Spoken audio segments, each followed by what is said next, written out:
નમસ્કાર. આજે આપણે એક રસપ્રદ વિષય પર વાત કરીશું. રાલીસણા પગાર કેન્દ્ર શાળામાં તાજેતરમાં જે શિક્ષક દિનની ઉજવણી થઈ તેના વિશે આપણી પાસે એક કાર્યક્રમનો અહેવાલ છે. હા, પગાર કેન્દ્ર શાળા એટલે કે આસપાસની શાળાઓ માટે માર્ગદર્શન આપતી મુખ્ય શાળા. બરાબર. અને જુઓ, આપણો હેતુ ખાલી ઉજવણીની વિગતો જાણવાનો નથી, પણ એ સમજવાનો છે કે આ પ્રસંગનો ઉપયોગ વિદ્યાર્થીઓમાં અમુક કૌશલ્યો જેમ કે નેતૃત્વ છે, જવાબદારી છે, એ બધું વિકસાવવા માટે કેવી રીતે થયો. એટલે ઉજવણીની પાછળનો શૈક્ષણિક હેતુ સમજવો છે. હા, બિલકુલ. તો ચાલો આમાં થોડા ઊંડા ઉતરીએ. અહેવાલ કહે છે કે ઉજવણી ખૂબ જ ઉત્સાહ અને ઉમંગ સાથે થઈ હતી. એ તો સ્વાભાવિક છે. ઉજવણી હોય એટલે ઉત્સાહ તો હોય જ. હા, પણ ખાસ વાત એ હતી કે મોટા વિદ્યાર્થીઓએ પોતે શિક્ષક બનીને નાના વિદ્યાર્થીઓને ભણાવ્યા. અચ્છા, એટલે સ્ટુડન્ટ ટીચર બન્યા. હા, આ વિચાર પોતે જ રસપ્રદ છે, ખરું ને? ચોક્કસ. પણ અહીં એક મહત્વની વાત છે. આ માત્ર એક ભૂમિકા ભજવવાનો કાર્યક્રમ નહોતો એમ મને લાગે છે. અહેવાલ મુજબ મુદ્દો એ હતો કે વિદ્યાર્થીઓને ખરેખર શાળાના સંચાલનની, ક્લાસરૂમ મેનેજમેન્ટની જવાબદારી સોંપવામાં આવી હતી.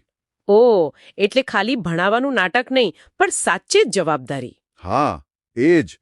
અને આનું મહત્વ ઘણું છે. જ્યારે તમે કોઈ વસ્તુ વાંચો કે સાંભળો, એના કરતાં જ્યારે જાતે કરો ત્યારે જ એની સાચી સમજ પડે છે. જવાબદારીનો પ્રત્યક્ષ અનુભવ. બરાબર. એટલે એમને માત્ર ભણાવવાનું જ નહોતું, પણ આખો વર્ગ સંભાળવાનો હતો. અહેવાલમાં એમ પણ છે કે વિદ્યાર્થીઓએ શિક્ષકોના માર્ગદર્શન હેઠળ આ પડકાર સ્વીકાર્યો. અને એ પણ પોતાની સૂઝબૂઝથી. હા, એમણે પોતાની રીતે સાથી વિદ્યાર્થીઓને રસ પડે એવું વાતાવરણ બનાવવાનો પ્રયાસ કર્યો. વર્ગખંડને જીવંત રાખ્યો. અહીં જ ખરી કસોટી થાય છે. પુસ્તકનું જ્ઞાન અલગ છે અને વર્ગમાં 40 બાળકોને સાચવવા, એમને ભણાવવા, એમને વ્યસ્ત રાખવા એ બિલકુલ અલગ છે. સાચી વાત. તો આ પ્રવૃત્તિના પરિણામો શું રહ્યા? શું ફાયદો થયો વિદ્યાર્થીઓને? જુઓ, અહેવાલ પ્રમાણે તો ફાયદા ઘણા દેખાયા. એક તો ભણાવવાની ક્ષમતા વિકસી. બીજું, અને કદાચ વધુ મહત્વનું, એમને સમજાયું કે શિક્ષકની ભૂમિકા કેટલી જટિલ છે, કેટલા પડકારો છે. એટલે સહાનુભૂતિ પણ કેળવાઈ હશે શિક્ષકો પ્રત્યે. ચોક્કસ. અને આત્મવિશ્વાસ, એમાં તો જબરદસ્ત વધારો થયો હશે. જ્યારે તમે કોઈ અજાણ્યો પડકાર લો અને એને પાર પાડો, પછી ભલે થોડી મુશ્કેલી પડે, પણ એનાથી જે હું કરી શકું છું એવી ભાવના આવે ને, એ અદ્ભુત હોય છે. હા, એ ભવિષ્ય માટે તૈયાર કરે છે. બિલકુલ. આને જ તો પ્રાયોગિક શિક્ષણ કહેવાય. અનુભવ દ્વારા શીખવું. પણ મારો એક સવાલ છે. શું આવા એક દિવસના કાર્યક્રમથી ખરેખર કાયમી અસર પડે, કે પછી આ ખાલી એક સારું લાગ્યું, મજા આવી એટલા પૂરતું જ રહે? સારો પ્રશ્ન છે. જુઓ, એક દિવસમાં બધું બદલાઈ ન જાય એ સાચું.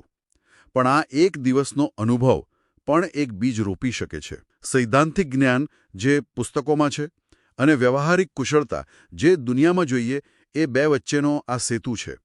એટલે થિયરી અને પ્રેક્ટિસનું મિશ્રણ. હા, નેતૃત્વ, જવાબદારી, ટીમવર્ક, બીજાની જગ્યાએ પોતાની જાતને મૂકીને વિચારવું, આ બધું ક્લાસરૂમમાં ભાષણ સાંભળીને જેટલું ન શીખાય એટલું આવી જવાબદારી નિભાવવાથી શીખાય છે. એટલે અનુભવ જ શ્રેષ્ઠ શિક્ષક છે એમ કહી શકાય. ઘણા અંશે. આનાથી એક મોટો પ્રશ્ન એ ઊભો થાય છે કે આપણી શિક્ષણ વ્યવસ્થામાં આવા પ્રાયોગિક અભિગમો માટે કેટલી જગ્યા હોવી જોઈએ?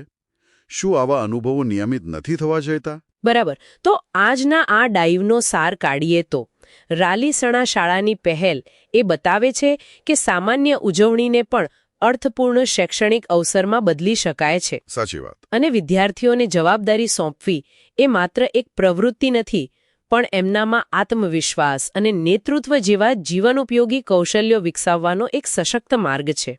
અને શ્રોતાઓ માટે એક અંતિમ વિચાર મૂકી શકાય. શું આપણે શાળાઓમાં આવા જવાબદારી સોંપવાના મોડેલને વધુ નિયમિત રીતે અપનાવી શકીએ, જેથી આવા અનુભવો ફક્ત શિક્ષક દિન જેવા ખાસ દિવસો પૂરતા જ ન રહે, પણ શિક્ષણ પ્રક્રિયાનો જ એક અભિન્ન ભાગ બની જાય? આનાથી વિદ્યાર્થીઓના સર્વાંગી વિકાસમાં કદાચ વધુ મદદ મળી શકે. આના પર વિચારવું રહ્યું.